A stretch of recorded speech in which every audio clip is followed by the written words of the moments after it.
Now, when we think of China, we think of, well, they're not a Christian country, they're into Taoism, they're into Confucianism, they're into Buddhism. That's what we think, yeah? And the Chinese think, well, Christianity is an American religion. You know, Christianity is George W. Bush. That's what they think. Or they think, well, Christianity is Jewish. But it's not Chinese. This is how the modern Chinese person thinks. Because you go to China today and it's predominantly these religions. But I just want to put this to you. Those three religions I've just mentioned emerged into China around 500 or 600 BC. And I want to ask you this. What sort of God were they worshipping for the first 2,000 years of their civilization? What sort of God were they worshipping from 2500 BC to 500 BC?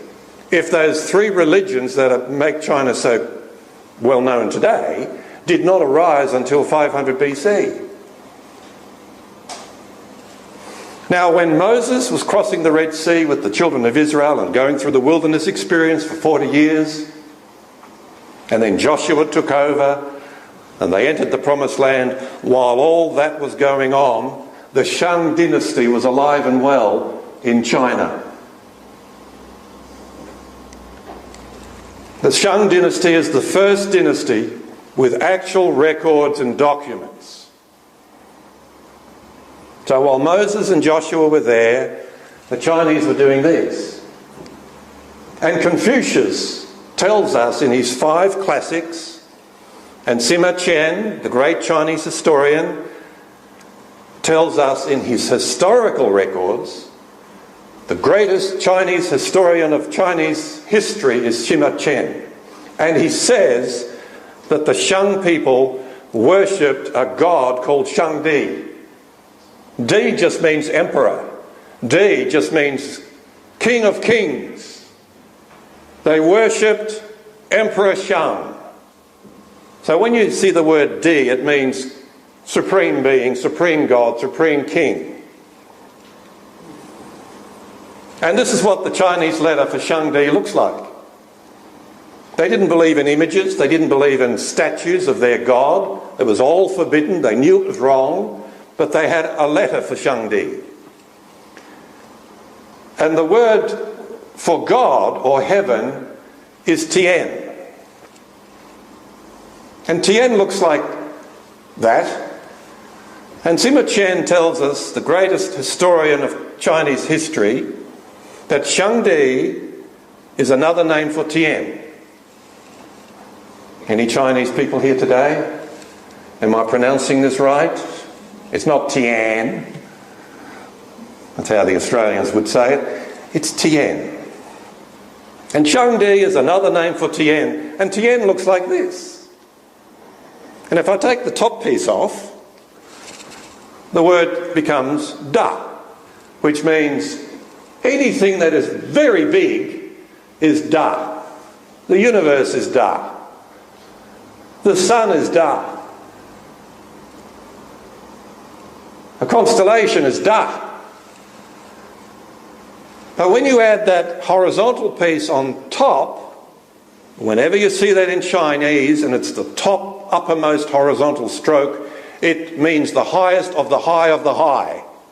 The word becomes Tian, and it's the Chinese letter for God or heaven, and it means that Tian is bigger and way above anything else that's big.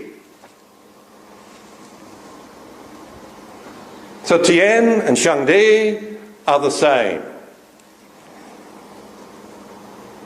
And in their thinking, their God was way above anything that they knew of in nature or in the universe. Now we say, oh my God, when something dramatic happens. The typhoon in the Philippines, oh my God. The Chinese say, Tiana. Oh my God, Tiana. The Taiwanese say Tiana. So to them, to the Chinese, Tian is the most high God. And the Bible says, blessed be the most high God, and it uses that term 11 times. Well, the Chinese had that term already. Shangdi is another name for Tien. The spirits do not have two lords, says the historical records. They did not believe in multiple gods, like most pagans. They believed in one God. Most pagans had multiple gods. The Chinese believed in one God. The Bible says the Lord our God is one. So the Jewish people and the Hebrew people were worshipping Yahweh. The Bible is about Yahweh, Jehovah. The Chinese people were worshipping Shangdi or Sang Tien. How do we know these are the same? How can we be absolutely sure that Yahweh of the Bible is the same as Shang Tien of the Chinese? Now, Confucius unconfuses the whole issue. And in his 5-volume Chinese Classics of Poetry, there are 175 recitations to Shangdi. I'm not going to read them all. We'll be here till 5. But here are 4 of them. These are extracts from the Confucius Classics of Poetry, where he's referring to Shangdi. Shangdi is all-powerful.